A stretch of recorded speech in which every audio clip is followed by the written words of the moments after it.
La consultation entre les Européens et Donald Trump est insignifiante. Réaction de la Russie après une réunion à distance hier entre plusieurs dirigeants européens, dont Emmanuel Macron, Volodymyr Zelensky et le président américain pour préparer le sommet Trump-Poutine.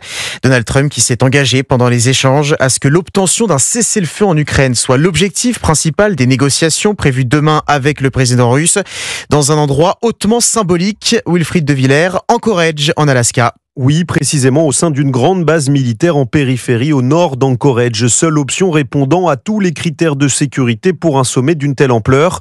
Quant au choix de l'Alaska, 49e État des États-Unis, frontalier de la Russie, il a été le fruit de longues discussions entre Washington et Moscou, alors que c'est d'abord une rencontre aux Émirats Arabes Unis qui se profilait. Mais un sommet sur le sol américain arrange les affaires de Vladimir Poutine parce que cela lui permet de contourner le mandat international émis contre lui par la Cour pénale internationale, alors que les États-Unis ne reconnaissent pas l'instance judiciaire.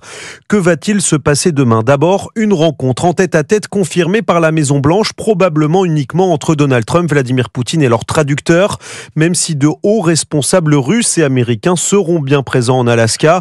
Peu de détails pour l'instant sur le déroulé exact de la journée, tout en entretenant le flou sur ses attentes à l'issue du sommet.